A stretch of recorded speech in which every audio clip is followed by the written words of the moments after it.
আসসালামু আলাইকুম প্রিয় দর্শক এবং শ্রোতা। আল্লাহ সর্বাবস্থায় আপনাদের মঙ্গল করুক সেই শুভকামনা জানিয়ে ফেসবুক লাইভে এই মুহূর্তে আমি যেমনটা কথা দিয়েছিলাম যে সন্ধ্যা 7টার মধ্যেই ফেসবুক লাইভ আসবো, আমার মধ্যে 2 মিনিট দেরি হয়ে গেছে। এবং আপনারা নিশ্চয়ই জানেন যে আমাদের তার আগে আমাকে একটু সবাই বলবেন যে সাউন্ডটা ঠিক আছে কিনা। সাউন্ড ঠিক আছে? আরে ভাই, সাউন্ড ঠিক আছে? আপনি চেক করতে পারেন। আপনার হেডফোন নাই, হেডফোন না আছে, অডিওতে আছে, ঠিক আছে, ওকে। আপনারা সবাই একটু জানান যে যারা দেখছেন এই মুহূর্তে যে সাউন্ডটা ঠিক আছে কিনা, সবাই সাউন্ডটা ঠিক মতো পাচ্ছেন কিনা এটা একটু আমাকে জানান। মারুফ ভাই মালয়েশিয়া থেকে, ওয়ালাইকুম আসসালাম ও রহমতুল্লাহ। মনিরুল ইসলাম, ওয়ালাইকুম আসসালাম। সবাই সালাম দিচ্ছেন, সবার সালামের জবাব একসাথে দিয়ে দিলাম। ওয়ালাইকুম আসসালাম ও রহমতুল্লাহ। আল্লাহ আপনাদের সবাইকে ভালো রাখুক। জি, যারা দেখা শুরু করেছেন তাদের সবার প্রতি আমাদের একটা অনুরোধ, আমরা সবাই টিম মেম্বার। তো আমরা যে কাজটা করব, সবাই ভিডিওটা শেয়ার দিব। ফেসবুকে নতুন একটা অপশন এসছে, আপনারা নিশ্চয়ই জানেন যে আপনার আইডিতে যত ফ্রেন্ডস আছে সবাইকে একসঙ্গে ট্যাগ করা যায়। আমি জানি না লাইভে এটা করা যায় কিনা, এবং সেটা করা উচিত হবে কিনা, কারণ সবাই নিশ্চয়ই এক ধরনের ভিডিও দেখতে পছন্দ করবেন না। তো তারপরেও আমি নিয়মটা আপনাদেরকে বলে দিই, সেটা হচ্ছে ভিডিও কিংবা লাইভে আপনারা যদি @friends লেখেন, FRIENDS, যদি বানানটা ঠিক থাকে, আমার অবশ্যই বানান খুব ভুল হয় বাংলা এবং ইংরেজি দুটোই। সো @friends লিখলে আপনার আইডিতে যত ফ্রেন্ড আছে সবাই একসঙ্গে ট্যাগ হয়ে যাবে। এটাও আপনারা কিন্তু চাইলে করে দেখতে পারেন। ধন্যবাদ। মাইনুল ইসলাম আমাকে লিখেছেন সাউন্ড ঠিক আছে। তো আমরা মোটামুটি আজকে কিসের লাইভ করছি সেটা কিন্তু আমি টাইটেলে লিখে দিয়েছি। তো আপনাদের সবাইকে যেটা করতে হবে, সবাই ভিডিও এই লাইভটা আপনাদের আইডিতে শেয়ার করবেন, একবার শেয়ার করলেই যথেষ্ট। এবং পাশাপাশি উনি যখন ক্লুজগুলো বলবেন সেই ক্লুজগুলো আপনারা একটু মনোযোগ দিয়ে শোনার চেষ্টা করবেন। ওই ক্লুজগুলো আপনারা চাইলে শেয়ার করা লাইভের ওপরে টাইটেলে আপনারা লিখে দিতে পারেন। এবং এটা আমাদের যদিও সেকেন্ড লাইভ, কিন্তু এটা আমাদের এক অর্থে প্রথম। প্রথম বলছি এই কারণে যে আজকে আমরা পুরনো একটা ভিডিও, যে ভিডিওটা আমাদের সফল হয়নি, বেসিক ভিডিও, সেই ভিডিওটা নিয়ে আমি কাজ করব। তুমি প্রিন্ট করেছো না এটা? তোমাকে যে প্রিন্ট করতে বলছিলাম, নিজে লিখে দিতে বলছিলাম, ওটা নিচে থেকে বের করো, ওটা আমাকে সামনে দাও। এটা তো আমার দরকার নাই, আমি তোমাকে স্টোরি অ্যানালাইসিস লিখে দিতে বলছিলাম। না, নট দিস, আমি স্টোরি অ্যানালাইসিস লিখে দিতে বলছিলাম। সো এটা হচ্ছে বিষয়। তো আমরা যেটা করব, মহদ্দিন কিছু না বুঝলে আমাকে জিজ্ঞেস করবো আল্লাহর ওয়াস্তে, হ্যাঁ? তো এখানে আমি যেটা যাকে নিয়ে আমি কাজটা করছি তিনি হচ্ছেন মর্জিনা বেগম। এবং মর্জিনা বেগম আমাদের এখানে অতিথি হয়ে এসেছিলেন। প্রচার হয়েছিল 17/3/2021, 17/3/2021। এবং এই 17/3/2021 প্রচার হওয়ার পর্ব নাম্বার ছিল হচ্ছে 10, আপনারা নিশ্চয়ই জানেন। এবং এই ভিডিওটি 21 সালে প্রচার হয়েছে প্রায় 2 বছর, 1 বছরেরও বেশি সময় ধরে। এবং এই পর্বটির আমরা কোনো রেজাল্ট বের করতে পারিনি, যদিও এখানে অনেক বড় বড় ক্লুজ ছিল, অনেক বড় বড় ক্লুজ ছিল। তো এখানে আমি শুরুতেই বলে নিই, প্রিয় দর্শক এবং শ্রোতা, ওনারা দুজনেই আছেন আমার সামনে, আমি একটু পরে ওনাদেরকে কানেক্ট করবো। আমি একটু আপনাদেরকে দেখাই, এই যে দুজন চলে এসছেন, আমি ওনাদের কাছে যাব একটু পরেই। তার আগে আপনাদেরকে একটু জাস্ট একটা জিনিস একটু বলে নেই। আমি 4000 ভাই ব্রাদার এই মুহূর্তে আমরা ফেসবুক লাইভে আছে, আলহামদুলিল্লাহ। আমি কথা খুবই শর্ট করছি, সেটা হলো যে এখানে ক্লুজ থাকার পরেও ভিডিওটা সফল হয়নি। কেন হয়নি সেটা আমরা জানি না, কিন্তু আপনারা বলেছিলেন, আপনারা আমাদেরকে বিশেষভাবে অনুরোধ করেছিলেন যে ভিডিওগুলো সফল হয়নি সেগুলো নিয়ে কাজ করার জন্য। এবং সেই রকম একটা ভিডিও আজকে প্রথম আমি ফেসবুক লাইভে নিয়ে এসেছি। এবং আমাদের সবার চেষ্টা করে দেখাতে হবে যে আমরা যেন সফলতার দ্বার প্রান্তে যেতে পারি, আমাদের চেষ্টা যেন কমতি না থাকে, নাম্বার 1। আর নাম্বার 2 যেটা, সেটা হলো যে আমরা অলরেডি ফেসবুক লাইভে কিন্তু আমরা আমাদের প্রথম যে ভিডিওটা ছিল সেটা কিন্তু আমরা সফল করেছি। এবং আপনারা জানেন নোমান থেকে আমাদের নাদিরা আপা একটা দুর্দান্ত কাজ করেছিলেন। তো এরকমভাবে আমাদের সবাইকে চেষ্টা করতে হবে।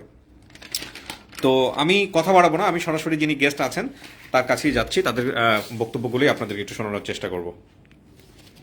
সালামু আলাইকুম, ভালো আছেন? ভালো আছেন না? আপনার নামটা একটু বলেন তো, আপনার নিজের মুখে। মর্জিনা বেগম। মর্জিনা বেগম, আপনি আসছিলেন তো অনেকদিন আগে আমাদের এখানে, এরপরে তো আমরা এখন পর্যন্ত আপনাকে কোনো নিউজ শোনাইতে পারিনি। আচ্ছা, আপনার স্টোরিটা একটু ছোট করে বলেন তো আমাদেরকে। ওই ভিডিওতে তো আছেই, তারপরে আমরা যখন আপনার সঙ্গে ফোনে কথা বললাম এই তো কয়েকদিন আগে, তখন আপনি বললেন যে আরো কিছু জিনিস আপনার মনে পড়ছে পরবর্তীতে, তাই না? আপনি ঘটনাটা একটু বলেন তো আমাদের কাছে, কি হয়েছিল, আপনি কিভাবে হারাই গেছিলেন? ঘটনা হচ্ছে আমার তো পক্স হয়েছিল। পক্স হওয়ার 2 মাস পরে ধরেন আমার বাড়ির সামনে এই সরিষা ক্ষেত আছে, ওই ক্ষেতে খেলতেছিলাম। তা আমার বাবা আর বড় ভাই হাটে যাচ্ছিলেন, হুম। নদী পার হয়ে আর কি উত্তর দিকে হাটে যাওয়া লাগে। জি। ওই হাটে গেলাম, পরে সন্ধ্যা লাগে আসতেছে। আমার বাবা বললেন, মা তুমি তোমার একটা নতুন কুলা কিনা দিলাম, তুমি বাসা নিয়ে যাও, যাইতে পারবা, হারাই যাবা না তো? হুম। তা আমি বললাম না, আমি যাইতে পারবো, নদী পার হয়ে তো আমাদের বাড়ি, হুম। যাইতে পারবো। তা আমার বাবা বললো ঠিক আছে তুমি যাও, আমরা অনেক জিনিসপাতি কিনবো তো দেরি হবে। হুম। তারপরে আমি যাইতে যাইতে কি জানি কাটা গাছ অন্ধকার হয়ে গেছে, পাড়া দেই, হুম। পায়ে বিন্দে আর শিখর পেরে পেরে কান্দি আর কি। হুম। পরে এক মাছওয়ালা লোক মাছ বিক্রি করে টুকরি নিয়ে যাচ্ছে মাথায়। হুম। পরে আমাকে দেখে আমি কাঁদতেছি, পরে উনি একটা বাসার মধ্যে কোলে করে নিয়ে যায় দিলেন। ওনারা আমাকে রাতটুকু খাওয়াইলেন, ঘুম পাড়াইলেন। পরে সকালে উঠলাম, উঠার পরে আবার ভাত দিলেন, হাত মুখ ধুয়ে ভাত খায়া। হুম। পরে খালি খুঁজি আর কান্দি।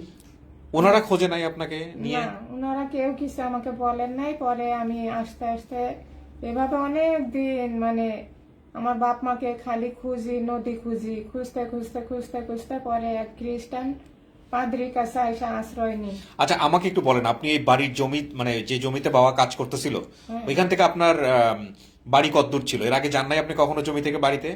2 মিনিট লাগে যাইতে। তো এই 2 মিনিটের মধ্যে হারাই গিয়ে এরকম হয়ে গেল? ওটা কি না, গ্রাম ছিল?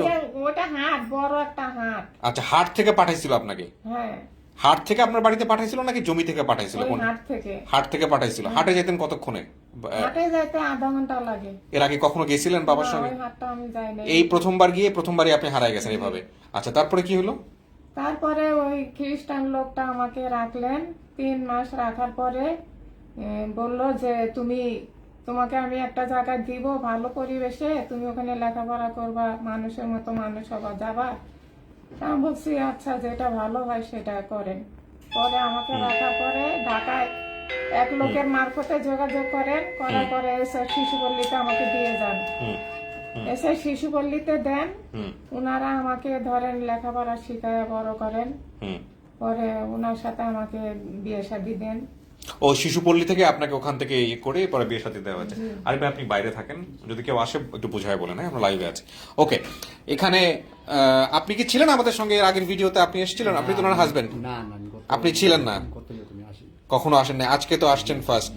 তো চেষ্টা করছেন আপনি কখনো ওনার জন্য খোঁজার জন্য? কিন্তু আমরা তো প্রথম জানতাম, কিন্তু জানতাম সম্পূর্ণ বিষয়টা জানতাম। আচ্ছা। তারপরে আমি নিজে নিজে কিন্তু অনেক জায়গায় কিন্তু খুঁজছি, কিন্তু বুঝলেন, আচ্ছা। অনেক জায়গায় তালাশ লাগাইছি, কিন্তু মানে এই পর্যন্ত কিন্তু সব আমরা খুব একটা সবর হয়েছি।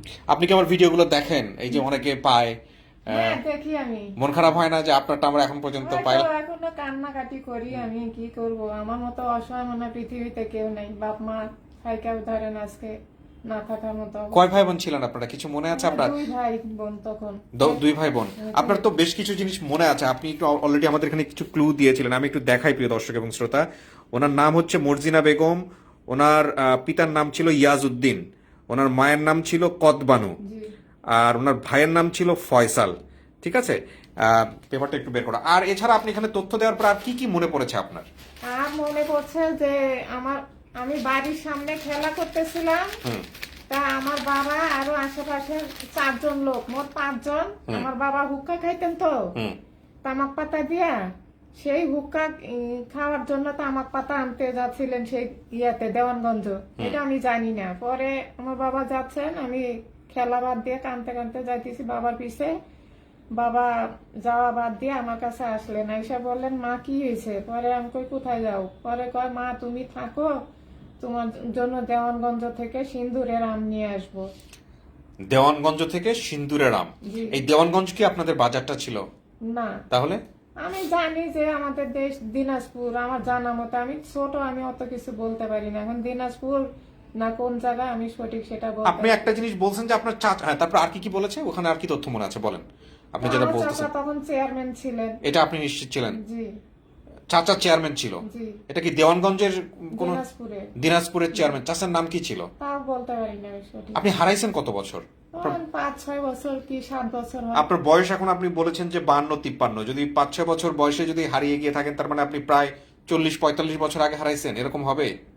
এরকম তো হবে মনে হয়। হ্যাঁ, সংগ্রামের পর পরই তো হারাইছে।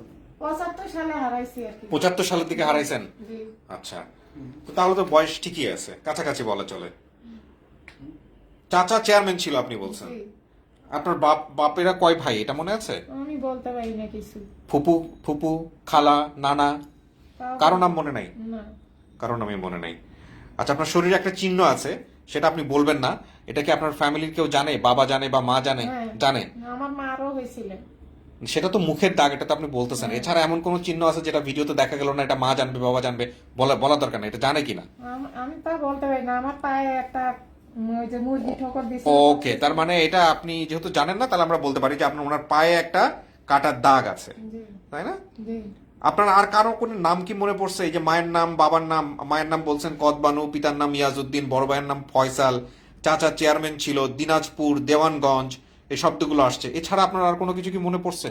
না, আর কিছু মনে নেই। কোনো নাম, আর কোনো নাম বা কোনো কিছু একটু ভালো করে চেষ্টা করে দেখেন। কিছুই মনে নাই। তবে আমাদের বাড়ির পিছনে ধরেন নদী আছে। হুম।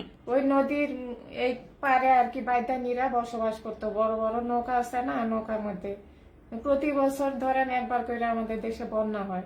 আচ্ছা, এই দিনাজপুরে জি, এই বন্যার আগে দিয়ে ওনারা চলে যায় এই বাইদানিরা। এই নদীর নামটা কি মনে আছে? না, এই নদী আপনার বাড়ি থেকে কত দূর ছিল এই 10 মিনিট লাগে যাইতে। নদীতে যেতে? জি। ওকে, বাবা কি করতো আপনার মেইনলি? আমার বাবা ব্যবসা করতো, মানে এক এক মৌসুমে এক একটা জিনিস বেচা কেনা করতো। আমাদের নিজেদের অনেক সয় সম্পত্তি ছিল, ওইগুলা চাষাবাদ করতেন।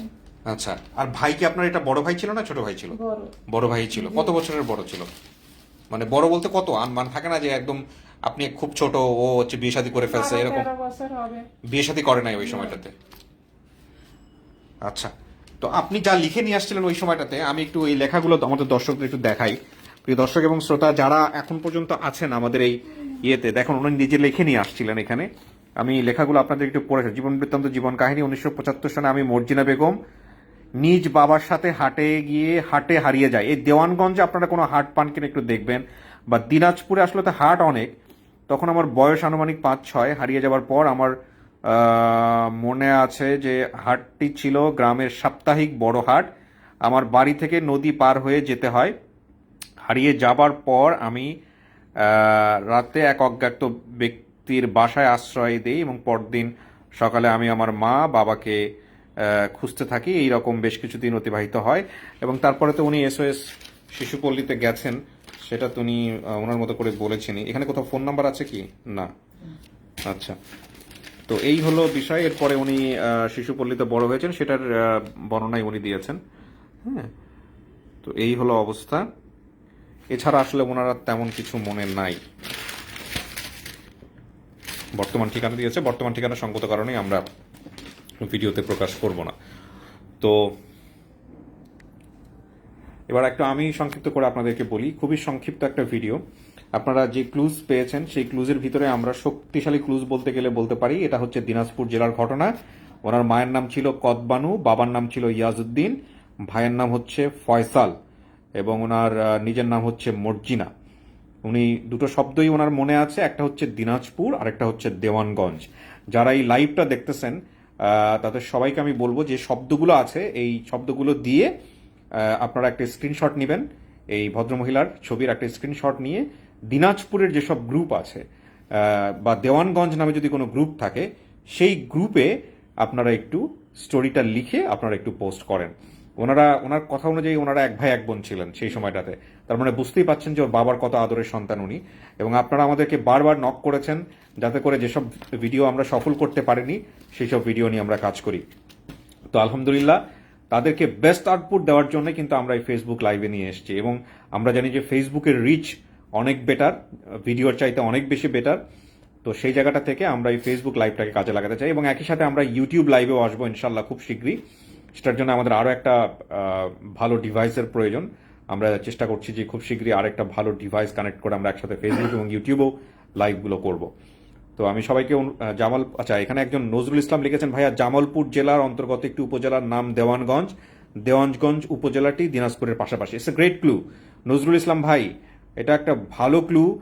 আপনারা একটু চেষ্টা করেন, দয়া করে একটু চেষ্টা করবেন, এবং একই সাথে আমার টিম মেম্বার যারা আছেন তারাও একটু চেষ্টা করেন। দেখেন, একটা কথা আছে, আমরা ছোটবেলায় পড়েছি যে যেখানে দেখিবে ছাই উড়াইয়া দেখো তাই পাইলেও পাইতে পারো অমূল্য রতন। কোনো সম্ভাবনাকেই আমরা বাদ দিব না, এবং এই ক্ষুদ্র ক্ষুদ্র যতটুকু সম্ভাবনা আছে এই সবগুলোকে সাথে করে তাওয়াক্কাল তু আলাল্লাহ। সো আমরা চেষ্টা করবো ইনশাআল্লাহ। আর এই ভিডিওটার প্রকাশ মানে এই লাইভটা শেষ হওয়ার পরে আমরা চেষ্টা করছি আরেকটা ভিডিও প্রকাশ করা যায় কিনা। এই হলো বিষয়। কে কোথা থেকে দেখছেন সেটা বড় কথা নয়, বড় কথা হচ্ছে আমরা যদি এই বোনটার জন্য কিছু করতে পারি। উনি সেকেন্ড টাইম আমাদের এখানে এসেছেন এবং আল্লাহ যাতে ওনার এই আশাটা সফল করেন। তো আমি শেষ করছি লাইভ। আপনারা সবাই ভালো থাকবেন এবং সবাই যেন আমরা নিজের জায়গাটা থেকে চেষ্টা করতে পারি। আসসালামু আলাইকুম। আমি শেষ করলাম। আর কিছু বলবেন? কিছু মনে আছে? দেখেন, বলবো আরেকটু কথা। আচ্ছা বলবে, উনি বোধহয় আরেকটু কথা বলবে, দাঁড়ান। হ্যাঁ বলেন। বলেন। যে সারা বিশ্বের ভাই বোনদের কাছে আমার একটাই আকুল আবেদন, হুম। যে পরিচিতই হোক অপরিচিতই হোক, ওনারা যেখানে আমার বাপ মার যদি সন্ধান পেয়ে থাকেন তাহলে জানি আমার বাপ মার কাছে একটু খবরটা পৌঁছাই দেন। তাহলে ধরেন মরলে পরে আমি আত্মায় শান্তি পাবো, নাহলে মরলেও আমি আত্মায় শান্তি পাবো না। ফিয়ামানিল্লাহ। ঠিক আছে, শেষ করি। হ্যাঁ, ইনশাআল্লাহ। ছেলে মেয়ে কয়জন? দুই ছেলে। দুই ছেলে। ওরাও কি মিস করে? হ্যাঁ, এই যে ওনার মিস করে না? সবাই এই যে ঈদের ছুটিতে বাড়ি যায়, হ্যাঁ, আমার ছেলে দুইটা খুব আফসোস করে, দেখে মন খারাপ করে। আল্লাহ ভরসা। ঠিক আছে। আচ্ছা, আসসালামু আলাইকুম। ওয়ালাইকুম আসসালাম।